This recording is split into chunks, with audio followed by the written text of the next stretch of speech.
Blanks and double game weeks galore, here's my transfer plans and chip strategy. Welcome to my new YouTube show. The good news, game week 24 is a nice one. No blanks and no doubles, but on the horizon, there are so many to navigate. So this is how I'm going to do it. My chip strategy is going to be very likely a free hit in game week 29. I'll let you know how I get there using just free transfers. But then I'll be looking to wildcard in 33 and bench boost in 34. But this is how, because many will be looking to pull the trigger on wildcard and free hit before that. There's nothing wrong with that strategy either, and I'll talk you through the reasons why we like it or perhaps we don't. Game week 24 coming up, hallelujah, it's a normal game week. I think I'm going to be rolling my transfer. I think having two free transfers going into the double game week 25 will be really useful. We don't see many game weeks like 25. It's not only a double for 4 teams, but a blank for 4 teams as well. And when you consider that the likes of Man United and Newcastle United are blanking, a lot of FPL managers thinking, do I need to use a free hit or a wildcard that early? My answer is no. If you get 9-10 good players out, you should be fine. Some of those United assets like Rashford and Newcastle players like Trippier, you're just going to hold, right? But maybe a likes of Almiron or Luke Shaw, you could look to sell. But the Liverpool players are the ones you need to target in game week 25. It's a lovely double. Liverpool could also play in that blank game week in 28. And we'll know more about that before game week 26.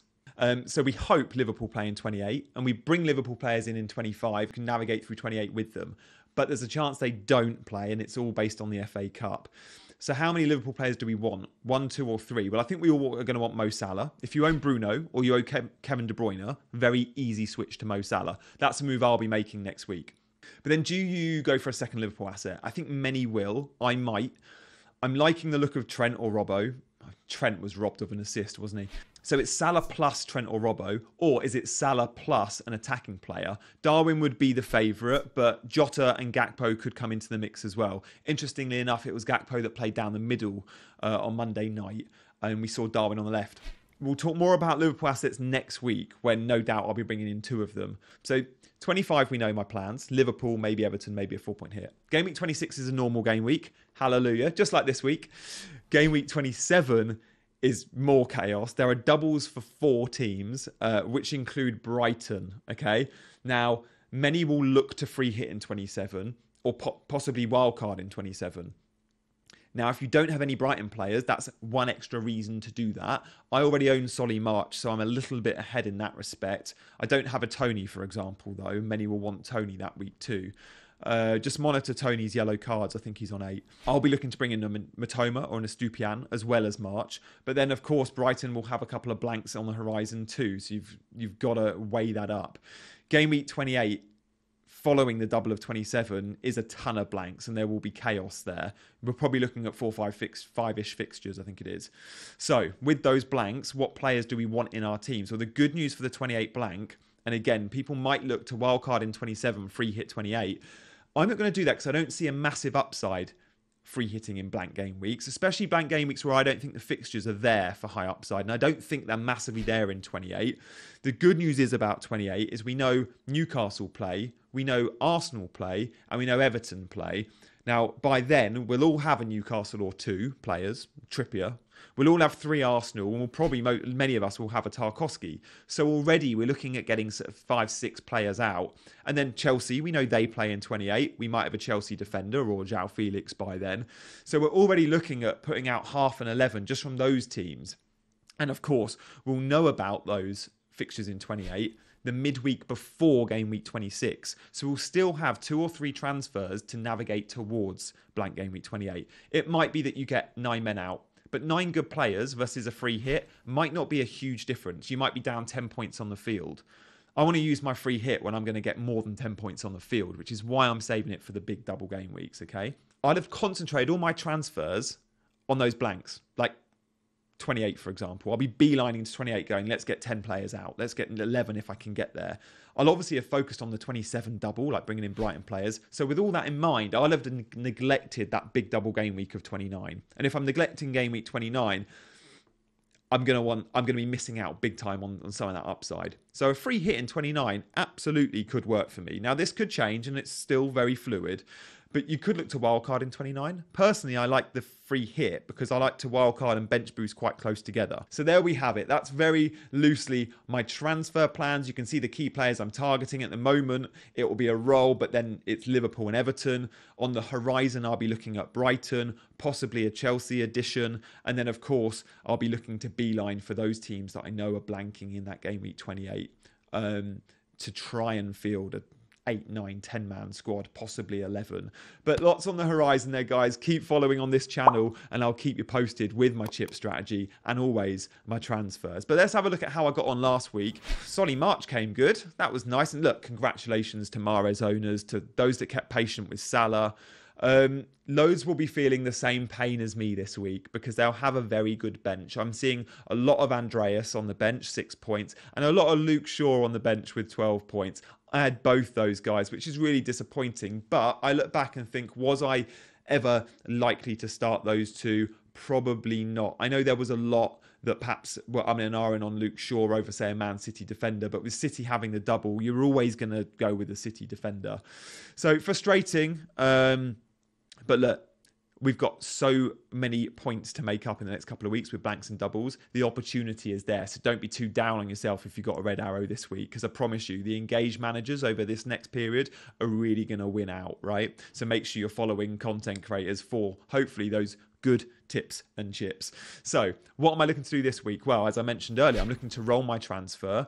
Captaincy is always up for debate. Haaland and Rashford are always the obvious two. And look, there'll be a bit of a bench and dilemma again this week. The likes of Trippier, difficult fixture against Liverpool on paper. Luke Shaw against Leicester isn't the easiest of fixtures, but Luke Shaw off the back of a 12-pointer, Shaw or Trippier is one that might come down to the wire. But look, as I mentioned, rolling the transfer this week feels like the right move. Then you can watch Liverpool for one more week and then decide, are you going single Liverpool? Are you going double Liverpool? Heck, some might want to even throw 3 Liverpool into the mix. And next week, we'll speak about which are the Liverpool assets you need to get. But I'm pretty sure most will be going Mo Salah, and he'll probably be a very popular captaincy option as well. So that's enough of my team. Let's move on with our talking tactics section. This week, we have to speak about Leicester. What an impressive win. 4 goals against Spurs. And I really like the new look Leicester. They had a good January transfer window. So let's give me 60 seconds to talk about what we're seeing slightly differently from Leicester at the moment. Starting from now. So James Maddison's role in that number 10 is really, really good. The 4-2-3-1, and we can see here the pass map. James Maddison just behind Kelechi Iheanacho. Now, what does Iheanacho do differently to Vardy? And what does he do differently to Daka? Well, he doesn't want to run over the top. He wants to drop deep and get on the ball and feed others. Now, that allows Barnes and Tete to run beyond. So the recruitment of 2 wingers now that will play on the counter-attack really suits Iheanacho, but it suits Maddison too. And we'll see Maddison getting into loads of goal-scoring positions. I think this season he's only had 14 starts. He's got like 14 returns. But look, they look confident. You can see in the middle, like a lot's going through Mendy and Dewsbury Hall. But I just think Iheanacho dropping deep allows Barnes and Tete to run on. It means Maddison late runs into the box. And I think it's really, really positive for how Leicester are going to play. We might not see many clean sheets, but we will see goals from this team. And that high press against Spurs was super impressive. Oh, I think that was 60 seconds, wasn't it? Kind of timing myself as I go there. But no, genuinely, definitely one to monitor Leicester. Now, they don't have the double game weeks coming up, but they do play in some of the blanks. The next 2 are difficult, but I feel like players like Maddison are pretty fixture-proof. Talking tactics is a regular feature which we'll do most weeks. Let's have a look now at some differentials. This week, I'm just going to pick out 3 players that I really like the look of. Now, don't just monitor the players here, monitor the teams they play for. So, number 1, Everton. We're looking at Everton defence, not just because I think they'll be good under Dyche, but more importantly, we're looking at Everton defence because of the fixtures. A double game week in 25, but they definitely play in blank 28, and they definitely play in blank 32. That's really nice to know, that level of security, right? So Tarkowski at 4.2 and Mikalenko at 4.3 are both really good options. I think Tarkowski is the standout. If he's fit, we know Sean Dyche wants to stack Everton at set pieces, and Tarkowski and McNeil with the assist threat, really good delivery. We've seen it already, didn't we, against Arsenal in Dyche's first game. I think we'll see a lot of that combination.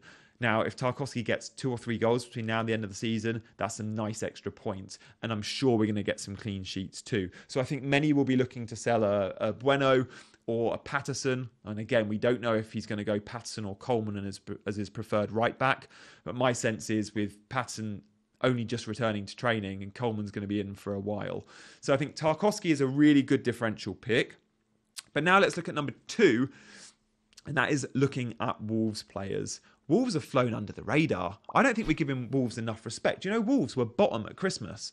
They're looking comfortable, and they've got a really good manager. We forget, Lopetegui is the guy that's managed Spain. He's managed Real Madrid. Great pedigree. And I think they're going to keep some clean sheets. I don't quite know where to go, a bit like Everton, who the attacker is to pin your hopes on. But what I think we can expect is some clean sheets. So, like Everton, they double next. So we like that. Kilman's 4.3 million. Bit like Tarkowski, he can be your 4th or your 5th defender, but come in for the doubles and blanks when he has them. So Kilman, I've definitely got my eye on as well. I think I'll probably end up going Tarkowski if I go for one of them, just because of that cover in blank 28 and 32, which Wolves don't have. But my 3rd differential is a little bit more fun. It's in attack. João Félix, ladies and gents. If you've watched the 2 games he's played in the Premier League for Chelsea, the hour against Fulham and then again at West Ham, he's looked super, super bright. He's clocking up huge XG numbers. I think he's on like 1.6 XG across that sort of game and a half he's played, just over a game and a half. He got his goal against West Ham. Super, super good. Now, his goal scoring record at Atletico wasn't amazing. I think he was a 1 in 4 man. That shouldn't matter too much because in this Chelsea team, he looks slightly different, right? And look, Simeone tactics at Atletico may not have suited him. They probably didn't. Not the most attacking manager. I think we're going to see João Félix fly. And if the eye test is anything to go by and the underlying numbers of the XG, and you'll get some good expected assists in there as well, I think João Félix is definitely one to monitor. Now, again, Chelsea have good coverage in those blanks, but they don't have the doubles on the horizon. But they do play in that blank game week 28, which is really, really useful. João Félix, I've definitely got my eye on. Okay, so there are 3 differentials this week. I hope you enjoyed today's show, ladies and gents. We did, of course, my transfer planning with chip strategy. Hope you enjoyed that. Let us know in the comments if you're thinking of a chip strategy that's slightly different. I'd love to hear your opinion, and of course, I'll give you my take. Transfer plans this week, as I said, I'm rolling. Looking forward to when the chaos really starts next week. If you're enjoying these videos, please do hit that like button. And of course, subscribe to the channel. Every Thursday, these will be dropping. But also, we're doing daily shorts as well on YouTube, so check them out. Thank you guys for the support. Last week, we gave one of our subscribers a pair of tickets to the Arsenal City game. We'll hopefully have more of that in the not too distant future as well. But for now, guys, good luck in Game Week 24. Let's make the most of it being a normal game week before the chaos starts.